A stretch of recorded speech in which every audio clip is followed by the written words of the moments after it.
Plymouth, Michigan. We are back, and with this time we're going to look at the pros and of course the cons. And it's a great city, but is it? Or is it great for everyone? I don't think it is, but it might be the city for you. Now, we get calls every day from people that are looking to buy a home or sell a home in Plymouth, as well as the surrounding areas like Novi, Northville, South Lyon, Farmington Hills, all of it. And frankly, we love it, and we love working with people just like you. If you're looking to make a move in Metro Detroit, give us a call, shoot us an email, shoot us a text. We've got your back. So pro number one is the real estate market. And I'm going to start by saying I get calls almost daily for people looking to move into Plymouth because demand is very high for the city, and that's a good thing. Now, I don't see a time in the future where property values are going to fall or even collapse, but if they do, this is one of those cities to be in because the high demand, this city will fare way better than most. That's a major pro for Plymouth. Number two, the location. I've heard it nicknamed Ford's third city, and for a really good reason. So Dearborn is where Ford is headquartered, and a lot of workers used to live there. That's number one. Northville has special ties to Ford and Henry Ford himself because it's known as the town that he built. But Plymouth comes in at number three, reason being the location. It's only 25 minutes to Dearborn,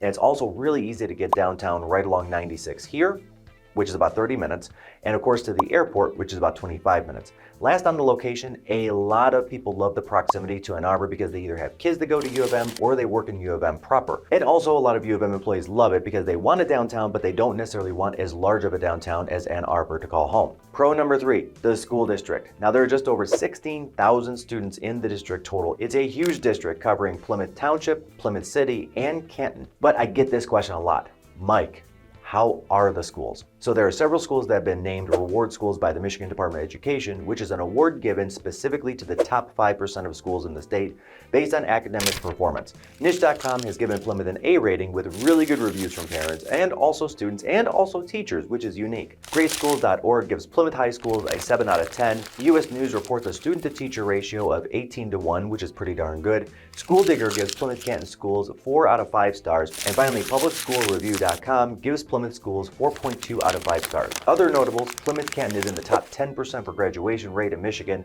top 5% for math proficiency, and top 10% for reading proficiency. Pro number four, the downtown. You cannot have a video about Plymouth without talking about the downtown. So there are several downtowns in Southeast Michigan, including Northville and Farmington and Rochester and Royal Oak and Birmingham and more. And most of these feel like you're either coming or you're going. Let's get Northville up on the screen. Like, look at the way these roads go. Like, you're either coming or going, guys. Like, that's all you get. Now check out how this is set up in downtown Plymouth.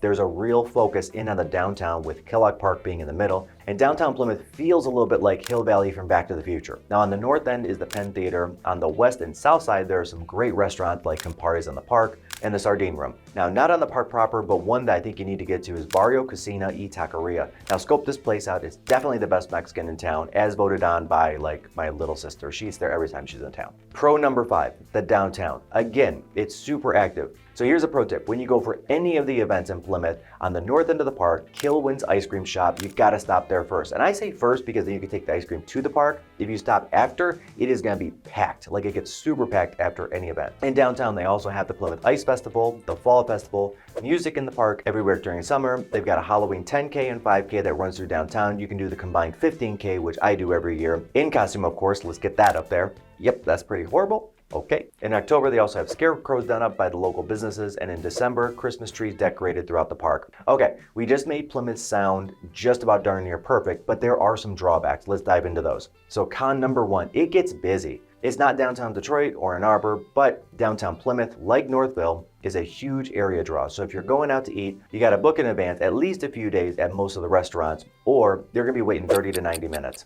It's also packed on any given night and all weekends with all the stuff that Plymouth does. So with all the events that Plymouth puts on, you're going to want to give yourself a little extra time getting into and out of downtown Plymouth and expect a lot of people. If you're looking for less crowd or less people, scope out Salem or Hamburg, because those are both quieter areas. Call me, because area is something we're really good at helping people match up with. A lot of our clients will start in one area but end up in a completely other area because it's a better fit for lifestyle or commute-wise for them. Con number two, real estate. Okay, so this was a pro for the desirability factor, but right in the downtown, the lot sizes are actually quite small. So you're gonna trade having that walk to downtown for basically no backyard. Now that's expected in most downtowns, but I definitely wanted to point it out.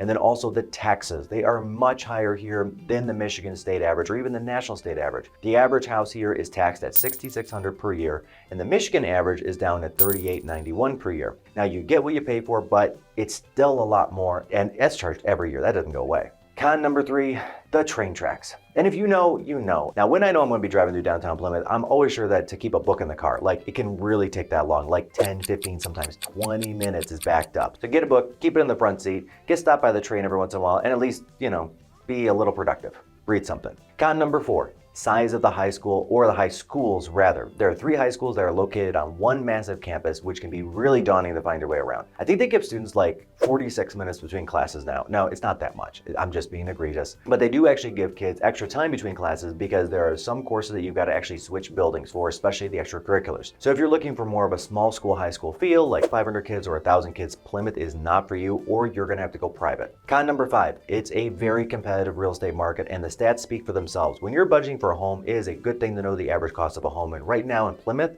that's $470,000, which is up 8.6% from a year ago. So that same home a year ago would have cost $430,000, and that trend is going to continue, especially in Plymouth, Northville, Novi, Canton, that string of cities. Here are some additional stats on Plymouth real estate. The listing price to sold price average over the last year was 102%. So the average home goes for over asking price, and over 50% of the homes in Plymouth currently get multiple offers. My team and I are trained negotiation specialists, and we know what it takes to get a home for both the best price but also not lose it. And part of that's having the reputation and the relationships with other local real estate agents. That's actually a large part of it. Scope out our over 2,500 Google reviews and what our clients have to say about us. So those are the pros and the cons of Plymouth, Michigan. God, I love that town, but it may not be for everyone. Let me know in the comments what you think, if there are some pros that we missed, if there are some cons that we missed, or any questions that you have. My name is Mike Perna, local real estate agent here in Metro Detroit. Thank you again for tuning in to the video. Hope you got some great information out of it, and I will see you in the next one.